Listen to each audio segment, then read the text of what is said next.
Добро дојдовте во нова епизода на подкаст Основано со мнение со мене Јанаки Митровски. Продолжуваме со нашата тенденција да игнорираме политичари, не политички активни луѓе, но политичари генерално кои ја лично не ги доживувам вака најпозитивно, и наша заложба беше да ги игнорираме за време на кампањата на овие локални избори, од простата причина што и онака имаат преширок простор во медиумите, во подкастите и така натаму, и сметам дека доволно сме инвестирани од нив.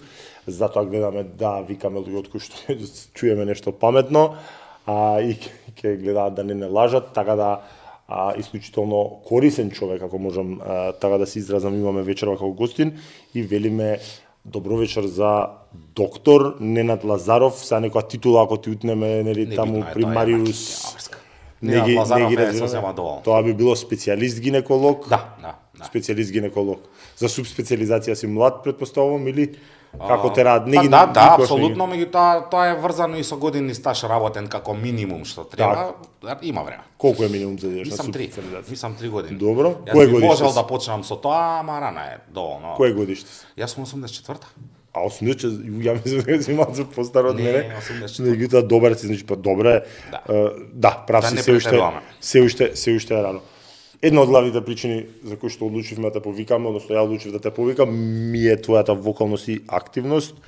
За жал кај нас, нели спомнавме пред емисијава, малку зборнавме, политички активен чинител кај нас 90% од луѓето го врзуваат за политичка партија, што е најниска форма на политичко чинење.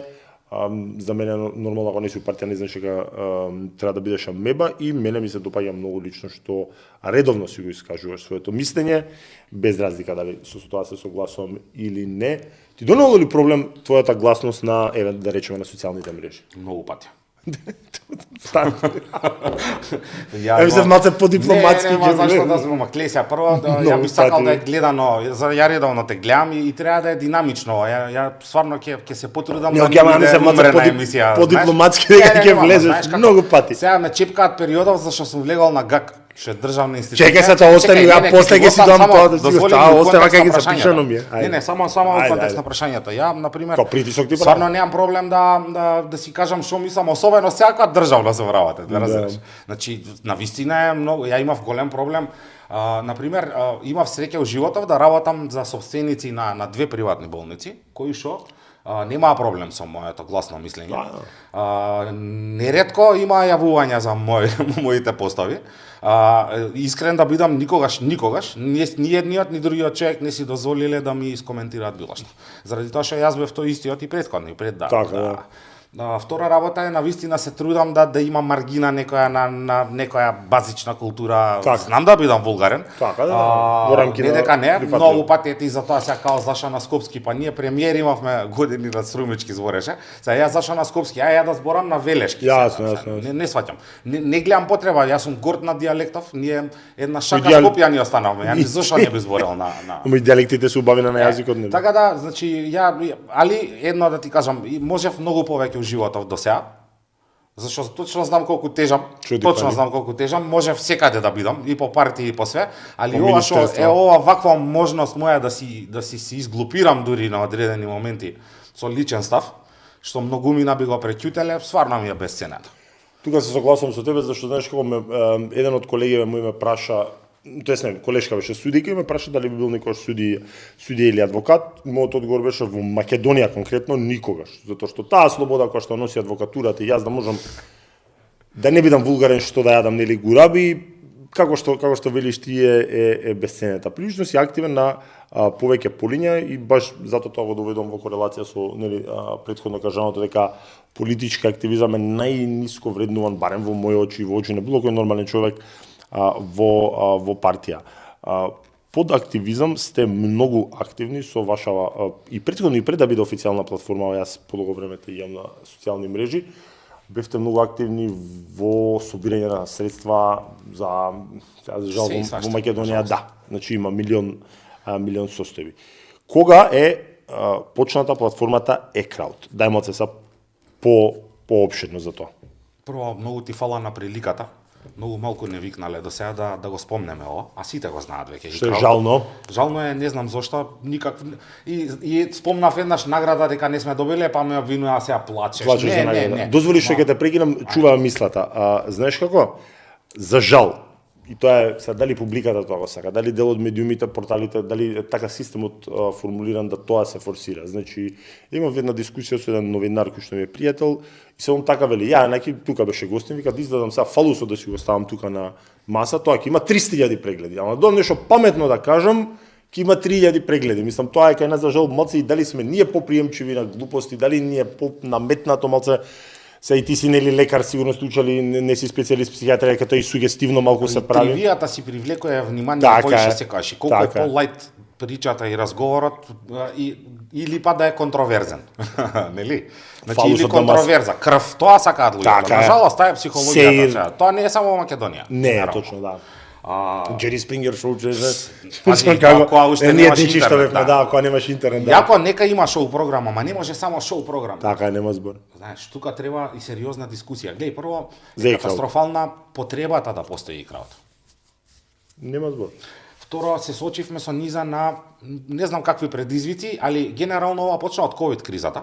Така, да. Ние ја направив една наивна кампања што се викаше Донирај витамини, инспириран од Боро, Донирај компјутер. Да, браво. Да го поздравам, еве уприликава, многу го почитувам човекот и браво за работата. Да, хардкор активист. Ние се знаеме вака и стално си се поддржаваме, си се крепиме. Не, секој се човекот алал да. Знаеш, и он е стално знае да го чепне некој за и он си има мислење политичко некако, нели? Ја мислам дека инклинираме за негово право, што е проблемот, да, така. И ти викам, така почна некако наивно. У ова влеговме со еден мој пријател, можеби и брат ми е, така, ето, цел живот се знаеме, од ние другарство. Богдане.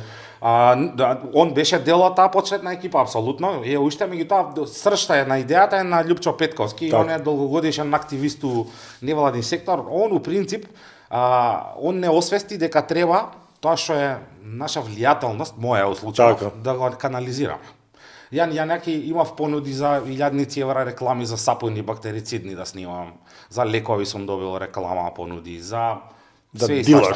Ја едино што сум си дозволил да шерувам кај мене е тоа таму кај што сум работел, што сметам дека не е толкав греф. Инаку не си дозволив никад до сега маркетинг. Она што тогаш го проценивме дека да, на едно дете да помогнеме, беше приказката у старт, ние сме завршиле огромна работа, ништо више. Веќе станаа повеќе од 100 деца. Браво. Стотици илјади трансакции, ќе објавиме милион кои ќе бидат успешни. До сега не си дозволивме ни еден кик, случевме многу работи по пат, се соочивме со многу измамници. Се соочивме со пазар ќе го наречам. Пазар? Да, знаеш зошто? Затоа што во овој сектор со донации вакви електронски збориме за 3 до 4 милиони годишно. Евра. Претходно, пред ние да се појавиме, постоја само телекомите. Так. Меѓутоа, они не даваат извештај. Некој посебен, они кажуваат може некоја збирна сума годишно и се, меѓутоа не навлегуваат во детали. Таква е политиката од почетокот. Да не се разбираме погрешно, они ни се соработници и добивме поддршка од нив. Не ги обвинувам за ништо, меѓутоа ни треба една доза на поголема транспарентност, пошто ние што поставивме како стандард? Ти донираш 100 денари и ги гледаш на сајтот кај нас. Мислиш, донираш од 100 денари онлайн, тоа е директно од сметката. Знаеш. Ја не знам како потранспарентно. Јасно, да. Мислиш. И таа доверба што имале у она ја до сега што сум го правил како хуманитарни проекти, резултираше со преку 100 деца со завршени кампањи, со сериозни суми на средства донирани, не апарати сме купувале, не мобилни лифтови подвижни за инвалиди, за не знам што се не правиме. Да. Асистенции на дневна база, дури сега размислуваме на второ ниво да отвориме некаков консалтинг. Многу често гледаме дека луѓето се изгубени кои имаат тешки здравствени проблеми. Каде? Што? Контакти, такви работи. И ќе видиме. Меѓутоа, сега за сега јас сум многу задоволен, многу е истоштувачки. Мала екипа работиме на цел тој проект, а е обемен. И имаме по десетици барања за кампањи месечно. Ние имаме и медицинска екипа што ги прегледува тие случаи. Генерално, освен што е легит случајот као легално правно и нема измама, стварно се трудиме и да напред да ги турнеме оние случаи што има исход. Можеш да се пазиш, затоа што глеса, кога ги спомна измамниците, ние по кодекс на адвокатска етика, а овде ќе ти доведам у корелација едно свештено лице со кое што имам одамна една многу убава акција учествувано. Повеќе пати сум го говорил тоа јавно, дека по кодекс на адвокатска етика ние не смееме потешка дисциплинска повреда да одбиеме сиромашна странка само бидејќи нема финансии, бидејќи основата на адвокатската професија треба да биде благодарна. Меѓутоа има, значи по кои критериуми, значи треба да ми се докаже дека нема примање, дека е примател на социјална помош или дека има примање кои што се на ниво на помалку од половина просечна плата. Кога сум се обидел ова да им го објаснам на луѓево, тука сега веднаш дојдуваш па сега тиете ќе ми бараш, лажеш, лошо се представуваш и така натаму. Со коментари на една таква преписка, тогаш улета Отец Оливер од Свети Спас, мислам дека беше од кој што од Драчо, кој што на милион кампањи на една заедничка акција, не би зборал за тоа одамна, една многу добра учествувавме и он баш викаше, ние вика секад пред да даваме донација или дали треба на пример не знам собрале да се реновира некој станче, ние секогаш вика пуштаме вика у инспекција луѓе вика, слушал измамници имало и ќе има со нив мора да се бориме. Ајмо со околу измамници ме сакам те гледам, ти се збори, знаеш како на таа тема како ми се сакам да те чепнам. Добро, каква душа носат тие луѓе кои што значи има, тоа сега да ти кажам дозволи, ќе ти оставам простор кога сакаш. Значи јас сум гледал снимки,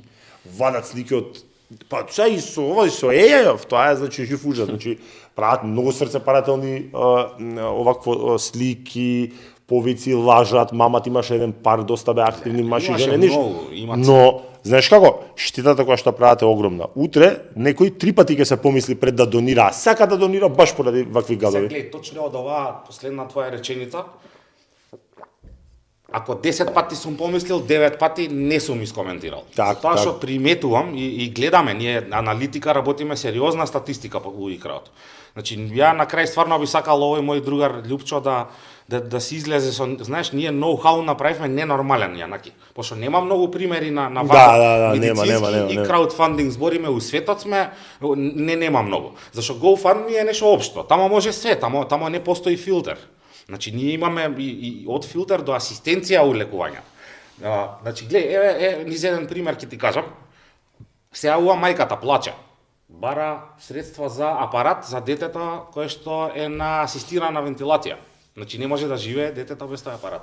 Апаратот се расипа, мене ми треба 10.000 евра, ние почнуваме веднаш со кампања. Ова на почетокот беше. Ние одма почнуваме. Вие наивни, да. Влагање вака со груди, како да ти кажам. Да, бе, со срце, многу пати стално ме прашуваат. Јас сум ненормален. Затоа што премногу си имам изложено, непотребно. Ја имам и дома, мене не сака ни сопругата више да ме разбере. И ја разбирам. Така бе, јасно. И пази, плачење. Што се деши со примеров, да? Почнуваме, почињаат некои 2-3 евра, знаеш ти како кај нас тоа експлозивно иде, пошто знаат луѓето бе, дека има мака, и краут, значи не е заебантија, него е или е нож за коска, или има изглед дека, знаеш како многу внимаваме и да има да видат, да осетат луѓето, сега ти си донирал, утре кога ќе го видиш дискочи од болница, пази, тоа е, не знам, моментот е, тоа е уствари цела емоција. Не се, ми се јавува некоја си периферна особа ми вика полека бе брат, ти кај си влегол бе оваа жена, вика пред 2 години собираше донации. Така да. И тогаш вика веќе ги собра парите, ама доби и плюс од некоја фирма донација таков апарат. Офле. Значи она има 10.000 евра и апарат таков и она бара нова кампања. Да, има такви многу, ние имаше еден пример од Велес ако ти. Ја ако знаеш, таков без ме фаќал у такви моменти, ја и таков човек сум стварно ми дојде да запалам кола дома да има. Да. Ја и сега џабе немаат со. Јанаки она се ценкаше со мене на 10, ја испуштав на телефон, викам не сакам да ве видам. Јас сум таков, знаеш што имале со мене. Ај 8 ти вика. Ама ти си доктор, како можеш вака да ми кажеш? Ја неќам да те видам, викам, како не ти е срам бе, човече. Имам викаш 7.000 евра, другите викам му ги дадов на муж ми. Како можеш да даеш пари за апарат? Ама ние нешто треба да живееме. Спуштам телефон, ја. И звони после пола сат. Докторе, еве да не те лажам, 8.000 евра имаме. И тоа траеше. Така. И среќа што знаеш, мала земја сме, па има и неофицијални начини така, да дојдеме до одредени информации. И на пример, она што најмногу се бориме, и тука кај тебе ти си адвокат, ти најдобро ќе ме разбереш. Не плаќате на приватни сметки на луѓе пари. Да, дефинитивно, да. Абе немојте, тоа е луѓе, тоа е поклон. Или тоа не е донација. Или знаеш што, подобро на пример ако и треба нешто облека во таква форма на материјал, купи го. Ваучер дај, не им затоа што имаше човек кој што излезе од Велес, кој што дефинитивно злоупотреби добрината на луѓето И мене ме контактираше една наша екс-ракометарка, девојка со која што се знам, абе вика, ако можеш, вика, човеков, гледај колку можеш, како можеш, вика, ама ја знаеш, вика, повеќе пати сум учествувала, поубаво, вика, си мислев да вика да ми даеш некој динар, вика да соберам од пријатели мои пари и да купиме, вика, и ќе им однесам, ќе запалам коло Верес. Важи, викам, сега сум на работа, 4 саат се чекаме таму и таму. Како се чекаме 4 саат, влага во кола девојкава и ми вика, бе, знаеш што, вика, почна да излагаат, знаеш, ти пишуваат по социјални мрежи. Ја викам, види, ја имам 5000 денари, еве ти ги, или X денари, не е битно. Нека му служи на ти, викам, како ќе размислиш така. И на крај испадна, ама меѓутоа и она, тоест, извини, у моментот ти дое таква идеја, ние требаше пари да му даеме и она вика, а ја вика да му купам за дома за деца и негова реакција била како негативна, кога му ги однела, како шо си ми она пари, вика, јас ми треба, чекам малце пријателе. На почеток бевме флексибилни и кога беа итности дозволувавме, тоа ни за легално правни прашања отвара. Да. Затоа што банките знаеш дека за донација треба да плаќаш данок. А банките не им отвараат донациски сметки. Ама тука и државата е крива. Сега, банката тоа ги вика по насока на Народна банка, ние не отвараме донациски сметки. Да. Не, отвараат да договори имаме стајано дека мора да е донациска сметка, па ние да бидеме чисти и легално. Ја таа сума ти ја префрлам тебе, ти одговараш сега. Без импликации, перење пари за финансирање. Особено, значи пази, збориме за трансакции илјадници, така. Волкави изводи. Да. И не знам, некако многу е ова комплексно, тоа што сакав да кажам, на пример, у први кампањи кои имавме такви кај што се донираше и неикраот и кај што има приватни сметки, Јанаки, ако има 1.000.000 денари неикраот, има 1.000.000 денари на сметка. Така. Таа е статистиката. Јасно. И тоа е страшно. И затоа сега веќе кај нас ако сака да биде некој наш штитеник и ние целосно да застанеме позади нив, затоа што свативме нас ни беше многу криво идеја кај оној бугаринон измамникот Павел Андреев идеја. Ти реагираше за него, што ти беше проблемот со него? Зашто измамник? Тоа е човек фантом. Андреев, фондација Андреев. Да, тоа е човек од Бугарија кој што таму пукна скандалот на големо, па он е човек фондација. Он нема канцеларии, не знам ни у Бугарија дали во Македонија нема ништо. Постои он е градежен некаков инженер по она што гледав у Бугарија и он е многу хуман. Така, да. Ме разбираш? И он од нигде никаде у Македонија, он е врзан со пар турски болници кои што директно му јавуваат дека имаат таков и таков пациент. Он се прави хуманитарец, луѓето собираат пари, ама таму има провизии. Така. Мене лично ми беа понудени 30%. Не, тој греф од Господ такви пари. 30% Јанаки, на фактура 20.000 евра. Медицинска кариера. Ти си специјалист, гинеколог, ајде малце за поубави работи да зборуваме. Завршуваш факултет, медицинскиот факултет, тоа е еден од најдолгите, значи види, сите кариери, мојава кариера учиш дека си жив, ама кај вас баш учиш дека си жив во медицинава, значи јас кога одев, ја кога студирав, никогаш не сум имал висок просек, не сум го бркал, меѓутоа се сум завршил на време. Малте не да не сум паѓал испити, затоа што имав многу дисциплина на учење, значи и учев кога знаев дека ми е доволно за испитот толку. Од Сабајле идевме на факултет на Јустинијан, има сега е многу бава, само што нема студенти, реновирана нели читалнова, а поручек иде во оваа Браќа Миладиновци градска. Имаше медицинари таму. Сега да, имаше фулм. И тоа анатомија, мене тоа ми останато дека анатомија дали беше во втора, дали беше 1200 страни, дека коси кубеа луѓе во 4.500-5.000 страни. Или нешто беше огромно и знам дека тоа ми зборува дека сите зборува дека тоа кој ќе го завршиш дека тоа е тоа, дека пола факултет си го завршил. Ај моце за кариерава тоа за медицинска кариера за твојот пат. Ја и средно медицинско учев, медицинска сестра завршив. Значи тоа. Кога да ти кажам, бе, разбираш? Да. И добра, види, ја знаеш како, во тој дел од животов ми беше навистина лесен. Сега веќе сум зрел човек, стварно имам многу видено.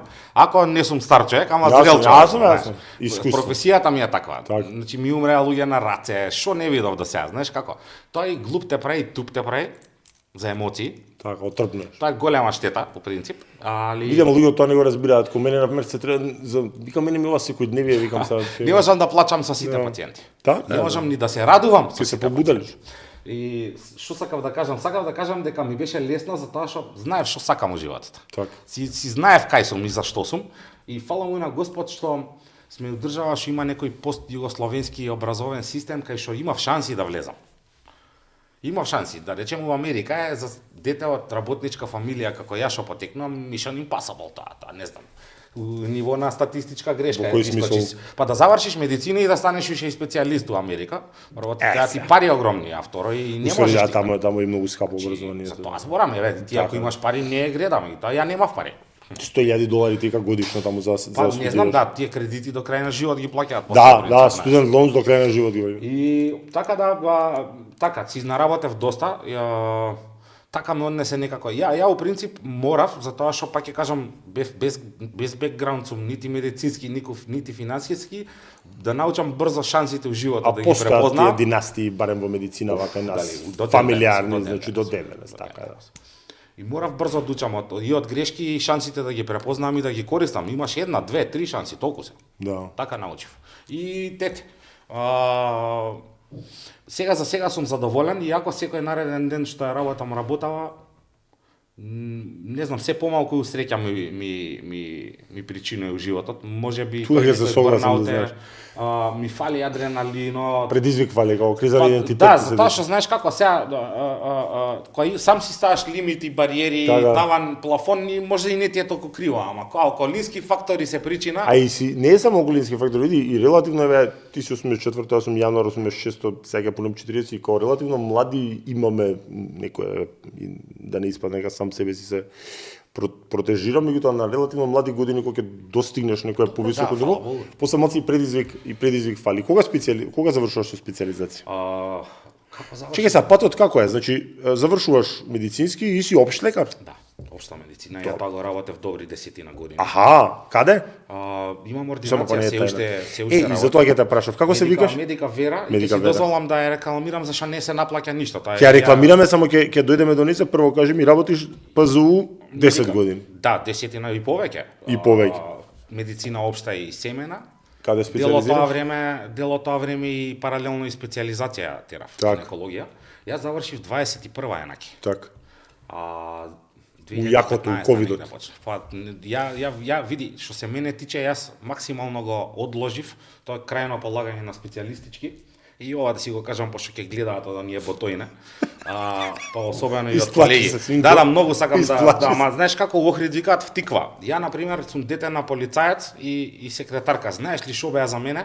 14-15 илјади евра за специјализација. Тоа не може да го сватат ботовине, затоа што тоа е имагинарно за нив. Тоа е на тато картицата, на мама чекот у банка идеш жирант, не ти бараат, тебе 6 ти бараат жиранти.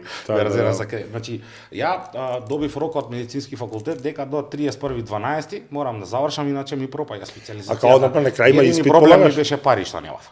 На крај се собравме фамилиарно. Не, друго ми е моментот, специјалистички се полага као башка испитето и као правосуден. Тоа е сериозно нешто. Некоја паралела као правосуден што полагаме ние. Претрочнена комисија што ти ја влечеш, ја бираш, има предспецијалистички и специјалистички на два пати, тоа и практична и операција. И за тебе финансии за проблем за апсолутно, ја требаше да платам 13.500 евра за да искочам пред комисија. Тука е скапно? Да. Правосуден беше нешто многу поевтино денес. Самиот испит е 1000 евра. Инаку специјализацијата кошта толку. Ја бев приватен специјализант, се сам си платив. А има и државни? Да. Тоа е што ги праќаат институциите, они земаат и плата, дур специјализираат и дежурствата им. Тоа не е Груевски, ако да не се рекламира некој мислам, нели Груевски тоа го воведе со договори дека мора не знам колку години после да остане во јавно здравство, ако не да ги враќа парите. Тоа беше такво лудило едно, до денес имаме штета ние од тој Груевски. Зашто? Зашто? За тебе не е тоа добар проект да ти плати специјализација државата да мора да плати? Зашто не е добар? Затоа што ти за да мене врзеш со било каков договор, ти треба мене да инвестираш. И инвестира зашто? Он инвестира цената од специјализацијата, меѓутоа за да ме задржиш у една медицинска институција, ти мора да расте таа, ти не можеш да ме ставаш на апаратот до 80 година ехо, пример, и ја тоа треба да работам 10 години. Не е уред. Проблемот беше тоа е друг момент. Беше пример 2:1 јанаки. Значи за 4 години специјализација, 10 години да се врзеш со... Тоа не постои таква пракса у светот. Така. Или 1:1, или да. Второ беше и сумата со парите. Да речеме ако е специјализацијата 20.000 евра ќе 50 да вратиш ако си отидеш. Ама нивните од партија никад не плаќа. Тоа е стандардно. Значи ти го школуваш, треска му, не знам, кој град и да го кажам, некој ќе се продаде да тема, али нема везе. Ќе кажам од Македонски Брод нема, мислам дека некој. И сега го школува Македонски Брод, му плаќа болницата од Македонски Брод. Он завршува зима плата, одвоен живот се. Како завршува, и тој директор у Македонски брод и овој у Скопје му потпишија трансфери, Македонски брод нема специјалист. И нема специјалист. Да, денес како ме прашаш, пошто еден пријател Нико Бекјаровски токсиколог мене ми кажа на времето кога беше он тука, он ми кажа информација што не сум ја знал, дека вика неке вика ние како општи лекари пораѓавме ја кога почињав вика. А вика и он бил во Македонски брод ако не се лажам, а сега дискутабилно во Македонски брод сигурно ги праќаат што е најблиску Кичево, што би му дошло најблиску. Сигурно не се пораѓаат во Македонски. Кичево нема анестезиолог у болницата. Има еден гинеколог. Еден гинеколог. Да. Ужас. Ова што ми го кажа, баш убаво ми кажа дека се вика Медика Вера и по тоа те паметам дека за време на ковидот уште постои. Кога беше у последно време кога да не сте многу активни, не сум приметил веројатно и време и не можам да се рекламирам, а не можам да испорачам доволно услуги. Така е. Меѓутоа ве памтам дека беше нешто како 1000 денари цела екипа што смешни пари не можеш да ги покриеш. Тогаш да, сега коштаме 2000 со цела вклучена терапија, али она што ми е битно е тоа дека телефонот е отворен и за секој што не може да плати ние не прашуваме. Така. Значи не можам. И тука треба да се пазите од луѓе што злоупотребуваат за да биде нека злоупотреба. Нека за здравје што ќе злоупотреби. Така да. Ќе пратам екипа нек се живи и здрави. Поентата беше да понудиме на луѓе што не можат и тоа стои се уште. Викаат еве и ако слушне некој промотивен пакет и доаѓа екипа, праќаме бесплатно. Така. Ако знаеш како ти убаво кажа, знаеш и со адвокатурава и нашава работа е у срж хумана. Не сме да биде изместени само и во мојава и во твојава професија, меѓутоа са не се. Види секој со своите гревови, како да ти кажам, секој со својата совест. Кога спомнавме ковидот, беше и тогаш прилично вокален, но ајде еве сега од оваа еквидистанца, значи поминати се веќе сега официјално 3 години е завршена пандемијата и нешто повеќе, 3,5, меѓутоа тоест прогласена малце подоцна, меѓутоа стивна тогаш веќе како почна војната Украина. Да. Прекина нели ковидов. Ама не, боред, значи главниот пек беше 20-21, тогаш беше, значи 22 и 22. Смртноста многу веќе беше намалена тогаш. Се уште значи гледај, смртноста не е толку дискусија у ковид кризата воопшто. Мерките против. Така. Тука ми е тоа спорно. Околу тоа сакам да знам.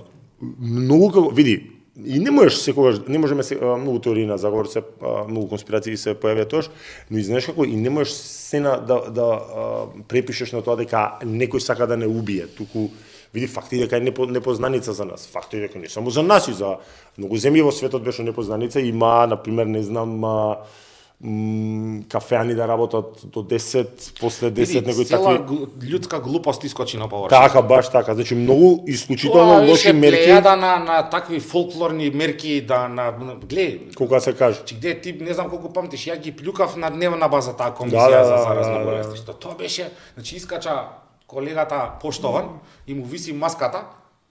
И он збори дека те казната ако не ти е стајана маската. Истиот колега си ја возеше на ретровизор маската, бе, разбираш? Плюс, ако се сеќаваш, пример бе да покажеш во првата третина. Тоа беа политички диктирани 102,5%. Они прво владата донесуваше заклучок некаков. И после они го потврдуваа само заклучокот некаков. И тоа беше кловнови. Ке те потсетам и дека на многу добро се сеќавам. Официјалната статистика кажува дека 9 до 10.000 луѓе во Македонија го изгубија животот од ковид, од прилика. Некои бројки и до 12.000. Да речеме, докај 3.000, ова е официјално. Пази, ова не е конспирација, ова е значи официјално уште стојат тие написи дека до 3.000 буквално сите смртни случаи кои што нема причинско последична врска да е ковид, но ако е пациентот со ковид, они ги вбројуваа во ковид, што е на пример една од ноторните глупости. Се сеќаваш во човекот самоубиство, човекот што направи во аеродром, скока се убива, бил позитивен од ковид, они го водат во ковид. Што работи кај што треба да заведат нешто и он иде по by the book тотално вака без да уклучи мозок уопште, нели? И сега и такви примери. Меѓутоа, од статистичка гледна точка, баш од оваа перспектива, сега и релевантно е дали се гледаш како ги шпекулиравме 10-12, да. Ме сваќаш? Тогаш ја на пример правев шоу од бројот на дневни случаи, ама на тој начин ти дигаш awareness. Ја тоа успеав да го направам, јанаки. Многу ме плюкаа луѓе. Максимум дојде ако не се лажам и дека 2 и кусури илјади. Како не? Јас живеам позади инфективно, многу беше лудо тој период. Ние имавме, јас и сопругата прв пат и со семејството се заразивме, беше убаво, памтам, април 21, кога косеше овој британскиот сој, тој беше многу зизнат и тогаш беше пикот на смртни случаи дневно, по 50-55, тука беше жив хорор, значи. Тие филмови дека ја види, сум бил многу свесен. Таков тип на пандемии се плодна почва за тоталитарни мерки и за тоталитарни овакво тенденции. Но од друга страна, друга екстрема, дека ковид не постоел, дека бил измислица, значи ние, како да ти објаснам, ние вака, терасата ми гледа во влезот на... во влезот... Ми умреа луѓе на раце. Значи, во влезот на инфективна и тука на сите можни народности што постојат у Македонија, на сите јазици слушавме плачење. Значи на сите јазици беше трагично, беше жив хорор. Една исто катастрофа многу подлабока е на за страната состојба оверол. Така, да. И види здравствениот систем што е реално колку год да има недостатоци, колку год да е запукање супер во однос на околностите се справи со пандемијата. Да не експериментираа со глупости да те сместуваат тебе на ушно и да дое гинеколог да те лечи од ковид, ние многу боле исход ќе имавме. Да ние имавме болници со централен довод на кислород, имавме исто така многу различни. Да они еднаш послушаа од нас на терен што се дешава и кои ни се главни проблеми, ќе имаше многу подобар исход. Ама Филипче сакаше да се слика тогаш да биде манго. И да излага секој ден на прес. Слушај го Венко. Кај себе сега сликите со Филипче? Слушај го Венко. Кај себе вака гушнати, вака му трепка, му све. Па они ја направи ефективна приватна болница, бе. Тамо се влагаше само преку 3 телефони меѓу кои на Филипче за да се хоспитализираш таму. Ништо посебно тамо не добива, само тоа што би требало да го добие. Значи ние молевме, дајте бе луѓе концентратори. На терен сме тука, ми доаѓаат секој ден пациенти. Го гледаш се дави у сопствената плунка. Така. Ме разбираш? И го оставаш у болница и му пушташ кислород и тоа е неговиот третман, некој глуп антибиотик, прв, втор, трет. Ало, нели е глупост антибиотик момент да направат протокол, замисли антибиотик со антибиотик да се еве сум лаик со антибиотик. Со антибиотик да се делува на вирус, нели е малце, значи види пар проминентни исто како глупо со вермектин да се третира исто. Имено, види пар проминентни македонски лекари. Не знам Пановски, не знам Данаиловски, Нико, Бекаровски, многу говореа против тоа дека треба да се билда имунитет, а не да се дополнително да се убива со колеги рецептите за антибиотици многу ради им ги оставаа на пациентите за да немаат контакт со нив. Ја у ковид кризата морав да вадам гипсови, да ставам гипсови, да работам мање више ратна медицина, од неготино ми имаат доаѓа на луѓе, конци да извадам, никој не ќе да ги прими. Значи, најголемиот греф према народов е тоа што 2-3 години се суспендираше медицина во Македонија. Само ковид постоеше. Точно. Цел скрининг си сега викаме, расте бројот на канцер. И ради ковид и директно, ама и индиректно, другари. Никаков скрининг, никаква превенција, немаше медицина друга освен ковид. Ме саѓаш ете самоубиство ковид. Пардовци. Излезе ли ковид од лабораторија? Постојат сериозни индици дека е тоа така. Ја имам една многу лоша навика и сум ноќен читач. И као да ти кажам, се најежив сега што, значи, беше октомври 2019, јанаки јас заглавен по некои овакви форуми за 600 нешто. И тама обично кинези беа дел од дискусијата. Значи, например, не знам, форум за компјутери нешто беше сосема, али они за да избегаат цензура и тука почињаа медицинари, доктори од Кина да споделуваат, вика, пневмонија од непознато потекло. И тоа за секој здраворазумен медицинар е алерт од највисок степен. Пошто многу тешко се лечат белите дробови. Ја не знам многу како не им стана јасно, ама ние сме народ 60% пушачки, ние сме ненормални. Никако не сме нормални. Кај нас е нормално петраки раде, нормално е. Ама не пушам поише од кутија, нормално е, разбираш. Трудница чека пред порај и седи со цигарчето. Све е нормално кај нас. И сега најнаш се појавува тоа, и тоа беше голема паника, зашто да речи, пази овој вирус, као што бактериолошкиот свет сите слушнале еве луѓе за Ешерихија коли, кој што е најбрзо мутирачки микроорганизам и затоа се користи у лабораторија, зашто е најнепредвидлив, така у вирусологија се коронавирусите и ние ги знаевме.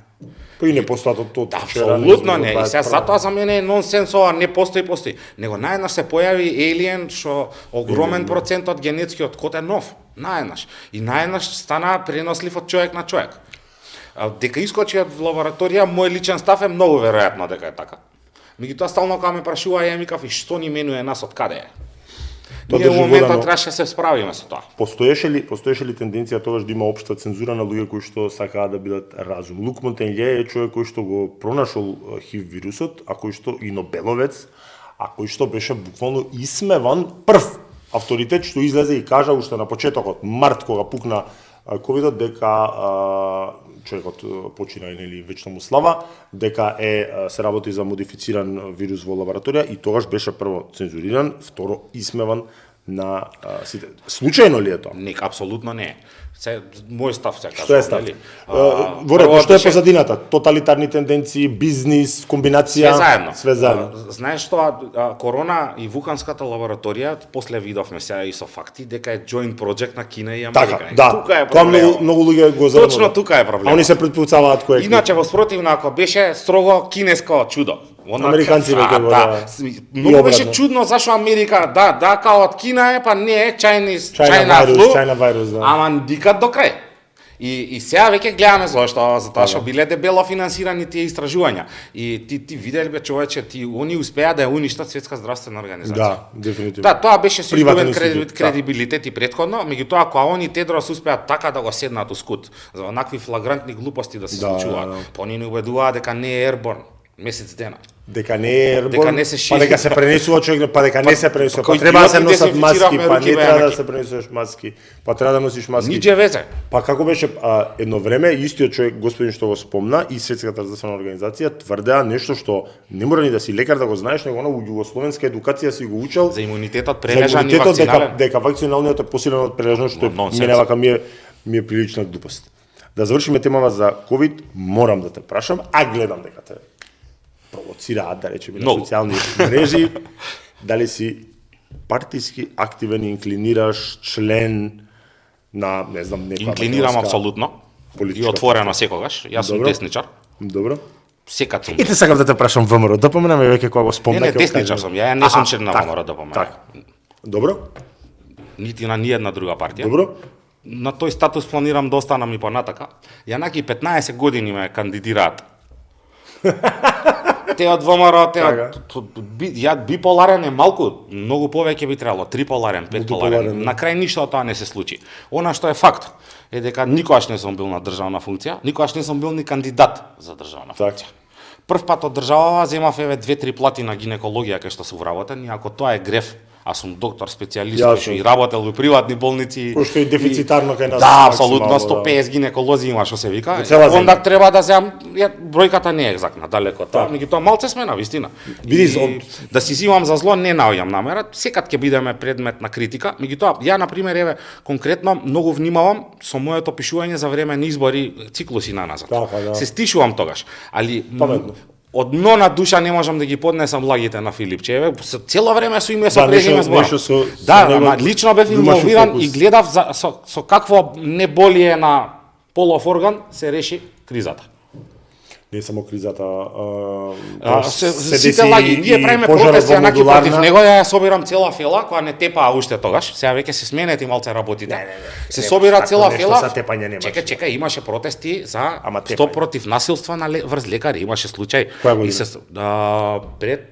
Пред ковидот. Добро. Беше Филипчак, таза министер актуелен. Ние направивме протест у клинички центар, се собра цела фела скоро. Збори за вака ќе дојдат пациенти што се глупираат, да, дозволуваат да те нападнат, за напад на тој смисол. Значи и тоа беше генерално против министерството, што ништо на таа сметка не пријон ни дое на протестот. И ми вика, зашо не се сликате со мене?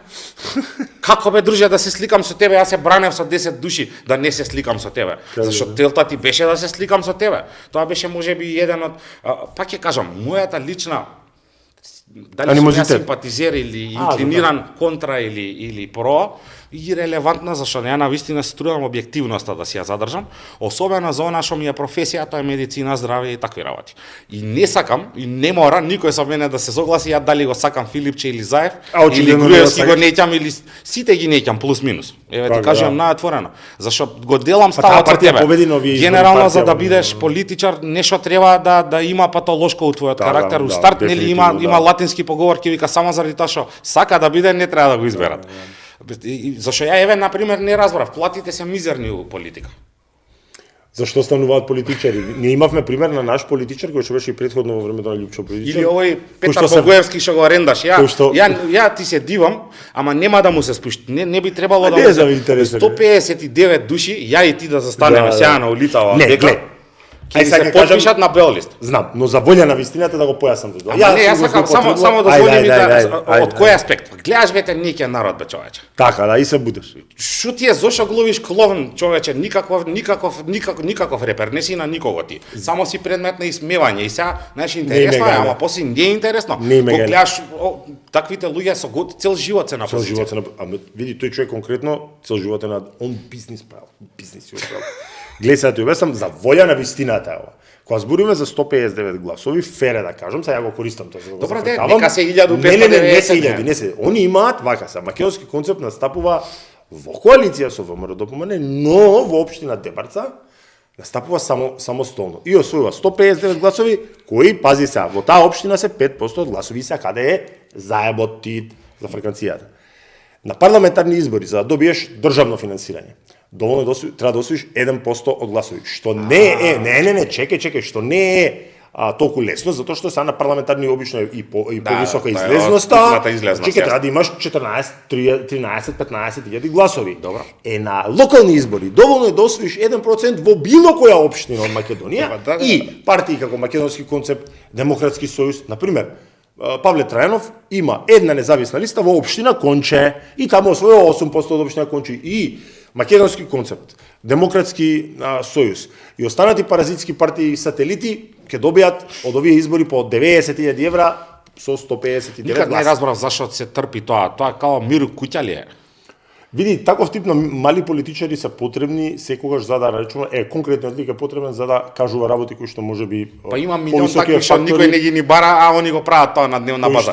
Пошто ја знаеш што имам една теорија дека овие лудациве по интернет дали било која партија, не е битно, оние најхардкор што се. Така, да. Никој не им вика тоа да го прават. Ја тврдам.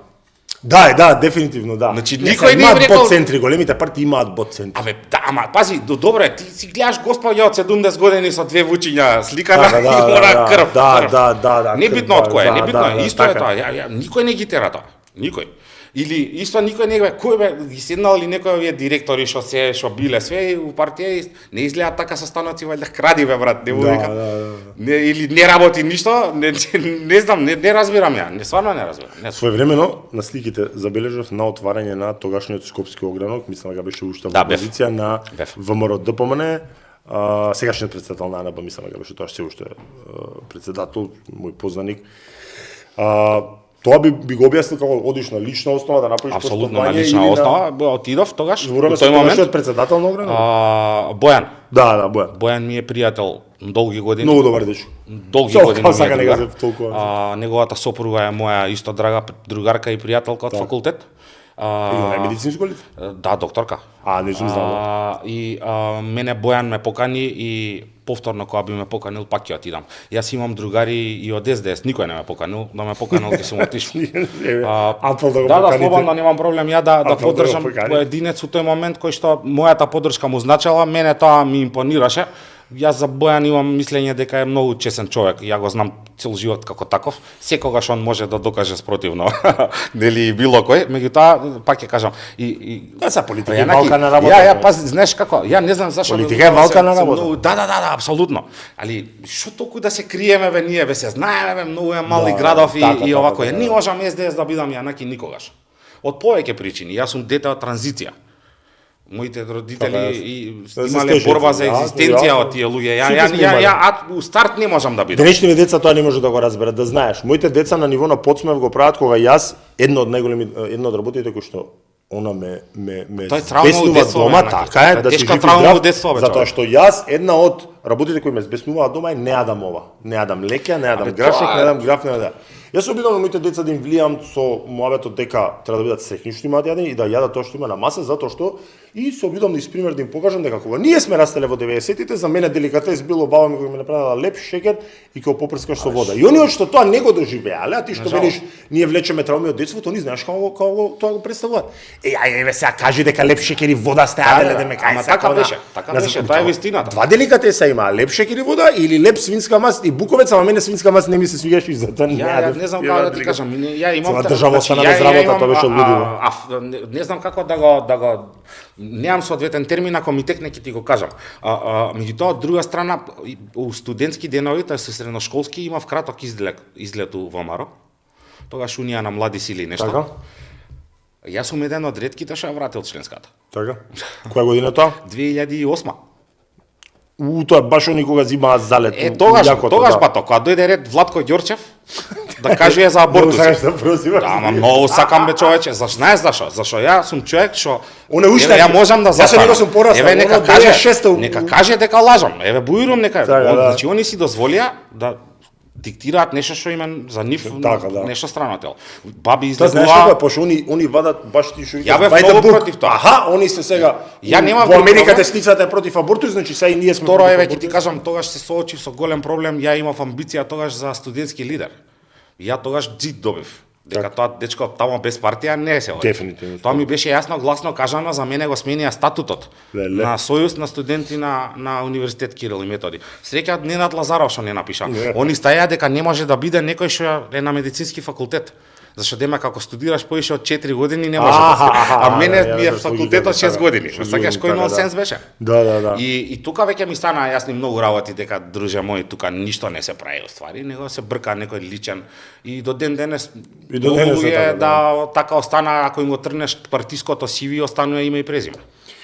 Спомна дека си сега на ГАК, но јас своевремено прочитав еден статус кај тебе на профил дека само партиски се вработува во ГАК. И сега тоа во каква состојба тебе те доведува? Ти велиш од една страна тоа било пред пар години дека само партиски можеш да влезеш во ГАК, а сега ти си во ГАК. Да, јас влегов со превземање од ПЗУ ЈЗУ. Тоа не беше во претходно бев у Жан Митрев. Така. Ја имам среќа сега во моментов што немав затворени врати.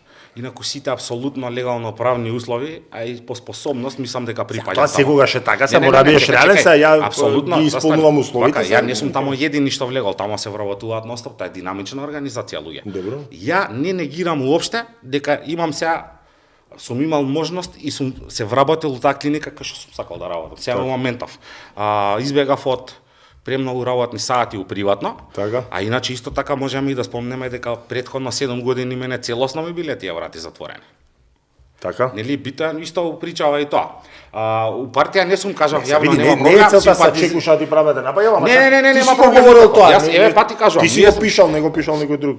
Јас на пример ја добив поддршка на тоа моја. Јас сам си конкурирав Министерство за здравство, постои комисија за превземање од ПЗУ ЈЗУ. Така. Имав среќа да имам симпатии од луѓето што на крај треба да речат да или не. Ни треба човек или не. Дали ни треба на гинекологија, мислам дека времето треба да покаже и да си одработам ја на што ми е пракса. Тази си таму? 3 месеца. 3 месеца. Мислам дека таму ми е место од X причини, воопшто не ми е нешто срам или да треба да се правдам, пак ќе кажам. Работиве кај нас функционира така, ја пак никаква партија нит ме номинираше, нити што мене ми беше битно некој да не каже не, така. Како што 7 години викаа не. Да нема негативна селекција. Да, немаше негативна селекција и немаше проблем. Ај мала паралела да ми направиш еве, си јадел мас, иначе јавното здравство, јанаки, не знам, не сакам да добијат луѓето впечаток дека го заобиколувам. Така било и се уште и во моментот актуелно е законот дека дозволува и дискреционо право, има директорот да одлучи на крај така како што сака. Мала паралела сега ми ќе завршиме оваа тема меѓу приватно и јавно здравство. Си јадел мас, јадел и стап. Предпоставувам дека се има плюс и минус. Веројатно се платите поубави во приватно, а може и не се, а и невкусно е да зборуваме. Невкусно е да зборуваме.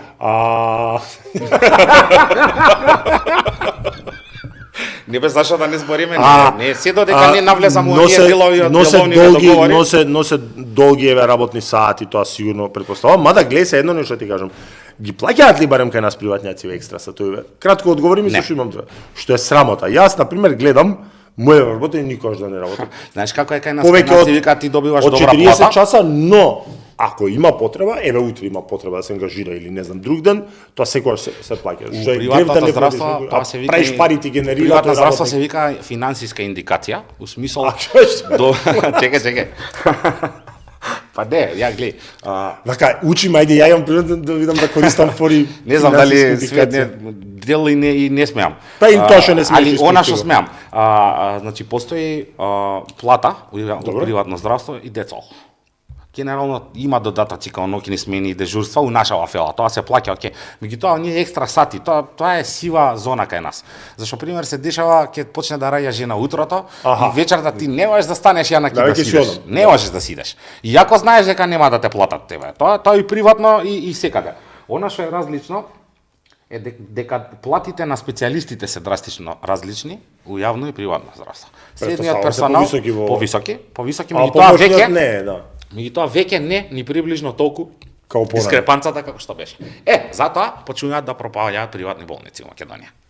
Заради тоа што сакаат германски квалитет да пружат и да изгледа тоа и со персонал и со све, ама никад да платат како Германија. Така е. Последна тема која што сега малку да ја зборнеме, колку што можеш да ја зборнеме, е смртни случаи кај новороденчиња. Кои се главни причини, дали е тоа од случај до случај, претпоставувам, намалена е, зголемена е бројката и не сакам никого да таргетирам, но имаше неколку јавно експонирани случаи, например, во Битолската болница на неколку случаи да имаше смрти, за дел од нив се водат постапки, не би зборал, бидејќи во дел со нив сум јас и тоа е невкусно, но дел беа и затворени како така требало да биде. Акушеријата, не смеам да го кажам терминот. Добро. Не е вулгарен, е катастрофално, е проститутка најголема во медицината, викам. Зошто? Никад не си на чисто. Второ, има милион ситуации предвидени by the book, кои што тебе те носат у затвор како акушер. Многу е лесно да се случи катастрофа у нашата работа. Значи имаме секојдневно, на жалост, 37 недела, доаѓа жена, починате плодот. И сега, психата најверојатно, и таа шокантна ситуација за секој... Бара виновник. Да, ама име и презиме. Така. Значи пациентите викаат која е све окей, фала Богу, а која е, знаеш, ти си окей. Не сакам никого ја да амнестирам. Меѓутоа, сакам со факти да збориме. Значи, порано и се уште има важечки поговорки као стилу со една нога е у гроб, жена на пороѓај и така далje. Тоа на вистина било така. Жена ми тоа ми го збореше два пати кога она жива не знам како да ти објаснам. Што ти е проблемот? Тоа било вистина, еднакви тоа не пред толку многу години. Значи пред 50-60 на години, 47 година медицински факултет Скопје основа, не тука да стаеме. Значи драстично е намалена било каков морталитет. Она што ние имаме константен проблем е дека што ни фалат кадри високо специјализирани. Константно ни фалат зашто ни ги зима приватен сектор, пример, или странство бега, затоа што ти сега, знаеш, има, не знам, на рака се бројат пример неонатолози. Тоа е веќе субспецијализација од педиатрија, тие што треба да се грижат за бебињата. Втора работа, финансиите кои што се одвојуваат за такви сензитивни институции, на пример се неспоредливо и никогаш не се доволно у планот за тоа што е реалната потреба. Сега на пример имаме една контраситуација, гледај како ни паднаа број на раѓања. Па сега имаме друга паника, сега треба да правиме, и така дале. Али тоа е најсензитивното поле и секогаш е одраз на севкупниот здравствен систем. Е многу сензитивен показател на нивото. Значи колку ти е помал морталитет, морбидитет тука у таа популација, тука толку знаеш колку дека е пософистициран системот. Ние напредуваме, а морам да кажам. Ние напредуваме константно. Луѓето не можат да прифатат дека има и лоши исходи. Така. Никоја мајка не може да прифати дека е болно детето. Тоа е природно, јас тоа го разбирам апсолутно, ама не гледам никаква овако. А овие случаи што ги спомнавме, пак ќе кажам, такви медицински грешки, тоа постои сегде у свет и апсолутно само кај нас е проблем што не се санкционира. За лекарска комора добро знаеш валја колку го ламам константно и ако не сум ја и доктор види 3 органи извади струга не му зема лиценцата, значи као да ти кажам сам што повеќе од тоа. Ти благодарам на одвоеното време, ќе бидеш супер емисија.